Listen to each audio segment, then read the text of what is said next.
اور آج کے دور کی بلا جو خاص اختلاف کا سبب بنتی ہے. شوہر گھر میں آیا تو بیوی فون پر لگی ہوئی ہے.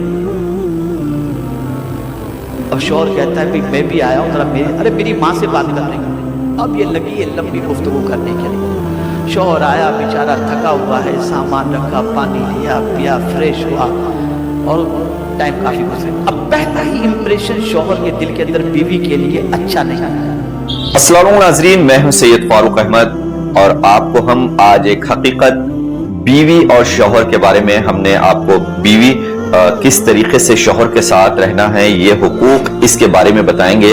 اور آپ کو یہ بات ہم اس لیے بتا رہے ہیں کہ ہمارے بہت سارے دوست جو ہیں انہوں نے کہا ہے کہ بھائی آپ تو بیوی کے ساتھ کیسے رہنا ہے شوہر یہ تو بتا دیے ہیں اور شوہر کے ساتھ بیوی کیسے رہنا یہ نہیں بتایا. تو میں نے سوچا کہ چلیے آپ لوگوں تک ایک اچھی انفارمیشن اور اچھی بات یہ بتاتا چلوں کہ آج کل کے دور میں جس طریقے سے عورتیں اپنے شوہر کی عزت نہیں کر رہی ہیں, بہت ساری عورتیں اپنے شوہر کی عزت نہیں کرتی, ان سے بدتمیزی سے بات کرتی ہیں اور ان کو ایل فیل الفاظ استعمال کرتی ہیں اور شوہر کی عزت نہیں کرتی ہیں. تو ایسی بہت ساری چیزیں چل رہی ہیں, ماحول ہے, نیا جنریشن ہے اور نیا دور ہے, اس کے حساب سے لڑکیاں بھی جو ہے نئے طور پر اپنی زندگی گزارنا چاہ رہی ہیں. تو کیا واقعی اس طریقے سے زندگی گزارنی چاہیے یا مسلمان کو قرآن اور حدیث کو دیکھ کر زندگی گزارنی چاہیے؟ ہم اس کے بارے میں آپ کو حقیقت اور سچائی بتائیں گے. ہمارے پاس جو ہے مولانا شاکر نوری صاحب کا ایک بیان ہے جس میں انہوں نے بتایا ہے کہ لڑکیوں کو, عورتوں کو اور بیوی کو خاص طور پہ کس طریقے سے اپنے شوہر کے ساتھ رویہ کرنا چاہیے اور بات چیت کرنا چاہیے اور زندگی گزارنا چاہیے. تو وہ کہتے ہیں نا کہ عورتیں چھوٹی چھوٹی بات پر رویا کرتی ہیں اور چھوٹی چھوٹی بات پر اپنے آنسو بہایا کرتی ہیں, تو شوہر جب اس کا دل حد سے زیادہ ٹوٹ جاتا ہے یا حد سے زیادہ تکلیف ہوتی ہے تبھی جا کر اپنی آنکھ میں آنسو لاتا ہے. تو چلیے یہ تو چیزیں بہت ساری ہیں, میں بتاؤں گا تو بہت لمبا ہو جائے گا, اسی لیے میں آپ کو ڈائریکٹ یہاں پر مولانا کا بیان سناتا ہوں جس میں انہوں نے لڑکیوں کو بہت تاکید کی ہے اور عورتوں کو اور بیوی کے لیے خاص یہ بیان ہے, وہ لڑکیاں ضرور دیکھیں. اور میرے دوستوں سے ایک ریکویسٹ ہے کہ آپ لوگ یہ بیان دیکھنے کے بعد یہ بیان کو جتنا ہو سکے دوسروں تک پہنچائیے, کیونکہ آج کل علم تو بڑھ رہا ہے, دنیاوی علم بڑھ رہا ہے, لیکن حقیقت میں جو علم سیکھنا ہے وہ اس میں بہت کمی ہو رہی ہے. تو چلیے ہم اس ویڈیو کو دیکھتے ہیں اور جاننے کی کوشش کرتے ہیں کہ بیوی کو کس طریقے سے شوہر کی عزت کرنی چاہیے, شوہر کا احترام کرنا چاہیے. تشریف لے گئے تھے, ان کی غیر موجودگی کے اندر بچے کا انتقال ہو گیا. صحابی رات کو لوٹے, بیوی کو احساس تھا کہ میرے شوہر بہت تھکے ہوئے ہیں. آتے ہی شوہر کو یہ ٹینشن دینا کہ بچے کا انتقال ہو گیا ہے وہ مناسب نہیں سمجھی کہ دن بھر کے تھکان کے بعد اگر میں اپنے بچے کے انتقال کی خبر ان کو دوں گی تو شاید یہ ٹینشن میں آ جائیں گے. تو شوہر نے پوچھا کہ بچے کا کیا حال ہے؟ تو وہ صحابیہ کہتی ہے یہ پہلے سے بہتر ہے, یعنی پہلے تڑپ رہا تھا بیماری کی وجہ سے, لیکن اب روح قبض ہو چکی ہے تو وہ تڑپ ختم ہو چکی ہے, روح پرواز کر چکی ہے. شوہر نے کہا کہ بیوی نے کہہ دیا, سمجھا کہ بیوی نے کہہ دیا ٹھیک ہے, صحابیہ تھی. شوہر کے دل میں ان کے ساتھ صحبت کا خیال ہوا, اپنی خواہش انہوں نے رات کو پوری کرنے کی بھی اجازت دی بیوی نے اور دونوں نے خواہش پوری بھی کی.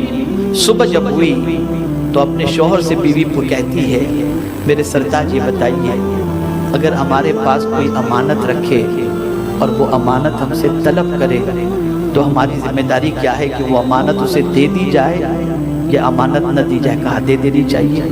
تو کہا سنیے رب قدیر جل جلالہ کی امانت کے طور پر بیٹا ہمارے پاس تھا, اب وہ بیٹا ہمارے درمیان نہیں رہا, اس کی روح پرواز کر گئی اور کل رات ہی اس کا انتقال ہو گیا ہے. شوہر نے کہا تم نے مجھے بتایا کیوں نہیں؟ کہا آپ کی تکلیف کو دیکھ کر میں بتانا مناسب نہیں سمجھی کہ کہیں ایسا نہ ہو کہ آپ کو اور تکلیف ہو جائے, آپ تھوڑے نارمل ہو جائیں, اس کے بعد میں نے سوچا تھا آپ کو یہ بتاؤں. اب یہ دونوں کا واقعہ حضور کی طرف پہنچا اور حضور صلی اللہ علیہ وسلم کو پتا چلا. سرکار صلی اللہ علیہ وسلم نے دونوں کے لیے دعا فرمائی اور بشارت عطا فرمائی. یہ ایک رول ہے بیوی کا. بیوی اپنے شوہر کے ٹینشن میں اضافے کا سبب نہیں، ٹینشن میں ہلکا اور ٹینشن کو ہلکا کرنے والی ہو۔ آپ مجھے بتائیے، دنیا کا کوئی بھی مسلمان جب پریشان ہوتا ہے تو مدینے کے تاجدار سے مدد طلب کرتا ہے، اور اسے یقین ہوتا ہے کہ آقا کریم صلی اللہ علیہ وسلم کے ذریعے اللہ تعالیٰ ان کو سکون کی دولت عطا فرمائے گا۔ رسول اعظم کو بھی تو ٹینشن تھا۔ آقا کریم صلی اللہ علیہ وسلم جب جاتے تھے دعوت کے لیے تو لوگ جواب کے اندر پتھر برساتے تھے، گالیاں دیتے تھے، گندے الفاظ استعمال کرتے تھے، سرکار کو ٹینشن ہوتا تھا۔ لیکن قربان جائیے میرے آقا کے ارشاد، ہر خاتون سنے، آقا کریم صلی اللہ تعالی علیہ وسلم نے ارشاد فرمایا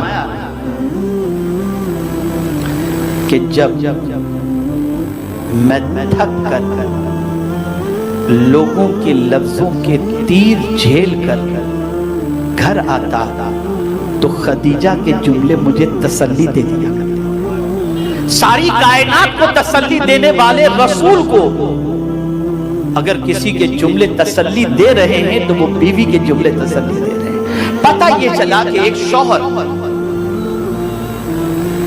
ٹینشن کی حالت کے اندر اگر بیوی کی طرف سے کوئی حوصلہ افزا جملے مل جائے تو وہ اپنی ٹینشن کو بالکل دور کر لیتا ہے اور ٹینشن اس کے لیے ہلکا ہو جایا کرتا ہے۔ تو ضرورت اس امر کی ہے کہ کوئی بھی عورت شوہر کے ٹینشن میں اضافے کا سبب نہ بنے بلکہ شوہر کے ٹینشن کی دوری کا سبب بنے۔ آج ہماری بہنوں کا حال یہ ہے کہ وہ اس چیز کی فکر نہیں کرتی کہ شوہر خوش ہے کہ ناراض ہے، اسے کیا اچھا لگتا ہے کہ کیا برا لگتا ہے۔ یاد رکھیں اگر کوئی شوہر اس حال میں رات کو سویا کہ وہ اپنی بیوی سے ناراض ہے، بیوی سے ناراض ہو کر اگر کوئی شوہر رات کو سویا اور بیوی بھی سو گئی، سرکار فرماتے پوری رات اس عورت پر فرشتے لعنت بھیجتے ہیں، پوری رات فرشتے لعنت بھیجتے ہیں۔ اس لیے بیوی کی رسپانسبلٹی یہ ہے کہ وہ اپنے شوہر کو ناراض کر کے نہ سوئے، بلکہ اگر کچھ 19-20 والا معاملہ ہو بھی جائے، کچھ نوک جھونک ہو بھی جائے تو سونے سے پہلے معافی تلافی کر لے تاکہ رات بھر فرشتوں کی طرف سے ملنے والی لعنت سے وہ بچ جائے۔ تو یہ سب سے اہم ذمہ داری۔ دوسری چیز، عورت میں حوروں والی صفت،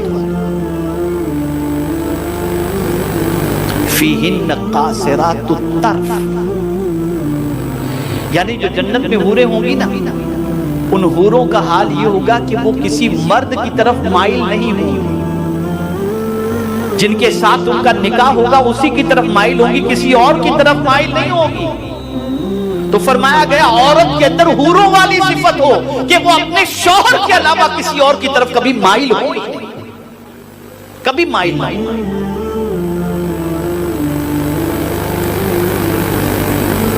لیکن آج کیسی بھی لڑکی ہوگی، چاہے رنگ اس کا کیسا ہو، اس کا فیس، اس کا لک کیسا بھی ہو، لیکن اس سے پوچھو کہ تمہیں شوہر کیسا چاہیے تو اس کی سوچ ہوتی ہے کہ فلاں ہیرو جیسا مجھے شوہر چاہیے۔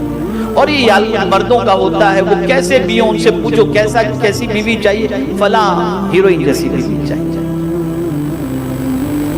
تو اس بات کو ذہن کے اندر رکھیں، جب آپ کا نکاح ہو چکا ہے تو آپ کے لیے آپ کا شوہر سب سے اہم ہے۔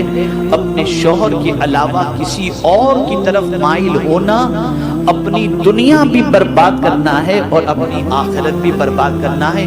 اس لیے عورت کے اندر حوروں والی یہ صفت ہونا بے پناہ ضروری ہے کہ وہ اپنے مرد کے علاوہ اپنے شوہر کے علاوہ کسی اور مرد کی طرف کبھی مائل نہ ہو، نہ کسی کا خیال دل و دماغ میں لائے، نہ کسی کی سوچ دل و دماغ میں لائے، بلکہ اپنے شوہر ہی کو اپنا سب کچھ سمجھیں اور جہاں تک جو کچھ بھی ہو سکے اپنے شوہر کے سلسلے کے اندر مدد کریں۔ اسی لیے آقا کریم صلی اللہ تعالی علیہ وسلم نے دنیا کی متاع کے بارے میں فرمایا کہ دنیا کی ساری چیزوں میں سب سے بہترین چیز اگر کسی کو اللہ نے دی ہے تو نیک بیوی اگر کسی کو نکاح کے اندر مل گئی تو گویا دنیا کی سب سے بہترین چیز اللہ نے اسے عطا فرما دی۔ اب حضور صلی اللہ علیہ وسلم ارشاد فرماتے ہیں اگر 3 چیزیں کسی کو مل جائیں تو وہ سب سے بڑا مالدار ہے۔ لسان ذاکر، قلب شاکر، اور ایسی بیوی جو ایمان کے سلسلے میں اس کی مدد کرے۔ اگر یہ 3 نعمتیں اسے مل جائیں تو وہ دنیا کا سب سے خوش نصیب انسان ہے۔ یعنی اسے ایسی زبان مل جائے جو اللہ کا ذکر کرتی ہو، ایسا دل مل جائے جس میں اللہ کا شکر ادا کرنے کا جذبہ ہو، اور ایسی بیوی مل جائے جو نیکی میں مدد کرنے والی ہو۔ یہ 3 نعمتیں جسے مل جائیں وہ دنیا کا خوش نصیب اور مالدار ترین انسان ہے۔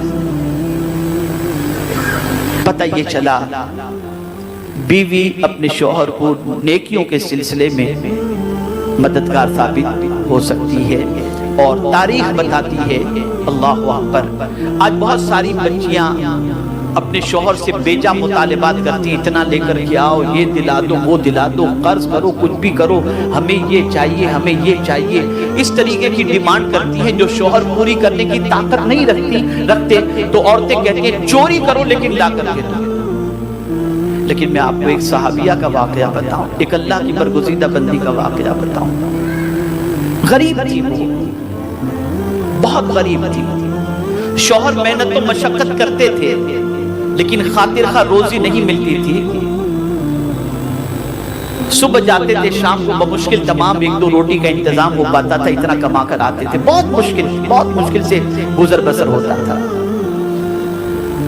ایک دن اچانک بیوی کے دل میں یہ خیال آیا کہ کہیں ایسا نہ ہو کہ میرے شوہر جو ہے کسی کی امانت میں خیانت کر بیٹھے اور کسی کا مال ہضم کر بیٹھے یا کسی سے دھوکہ دے کر بیٹھے۔ تو ایک دن شوہر جب جا رہے تھے نا تو بیوی نے کہا کہ میرے سرتاج آپ سے میری ریکویسٹ ہے۔ کہا کیا؟ کہ خدا کے لیے ہمیں حرام کا لقمہ مت کھلانا۔ دیکھیے نصیحت کیا کریں، ہمیں حرام کا لقمہ مت کھلانا، اس لیے کہ ہم پیٹ کی آگ کو تو برداشت کر سکتی ہیں، جہنم کی آگ کو برداشت نہیں کر سکتے۔ کیا سوچ تھی، آپ سوچیں کیا مینٹلٹی تھی اس زمانے کی عورتوں کی۔ اسی وجہ سے ان کے بطن سے اللہ تعالیٰ اللہ کے برگزیدہ بندے پیدا کرتا تھا اور ان کی زندگیاں انقلاب لایا کرتی تھی۔ آج کی عورتیں بیجا ڈیمانڈ کر کے اپنے شوہر کو ناجائز اور حرام چیزوں کی طرف مائل کرتی ہیں، اور پھر اس کے بعد ان رقوم سے وہ عیش و عشرت کرتی ہیں، اور پھر ان کی دنیا اور آخرت تباہ ہوتی ہے، ان کی اولاد کی بھی دنیا اور آخرت تباہ ہوتی ہے۔ تو اس چیز کا خاص طور پر عورتیں خیال کریں کہ بیجا مطالبات اپنے شوہر سے نہ کریں، اور نیکی کے سلسلے میں اپنے شوہر کی مدد کریں۔ ایک اور آج کے دور کی بلا جو خاص اختلاف کا سبب بنتی ہے، شوہر گھر میں آیا تو بیوی فون پر لگی ہوئی ہے۔ اب شوہر کہتا ہے میں بھی آیا ہوں، ذرا میری ماں سے بات کر لیں۔ اب یہ لگی ہے لمبی گفتگو کرنے کے لیے۔ شوہر آیا بیچارہ تھکا ہوا ہے، سامان رکھا، پانی لیا، پیا، فریش ہوا، اور ٹائم کافی گزرا۔ اب پہلا ہی امپریشن شوہر کے دل کے اندر بیوی کے لیے اچھا نہیں آیا۔ اس لیے ماہر نفسیات یہ کہتے ہیں کہ اگر خوشگوار ازدواجی زندگی گزارنی ہے تو بیوی کو چاہیے کہ شوہر کے آنے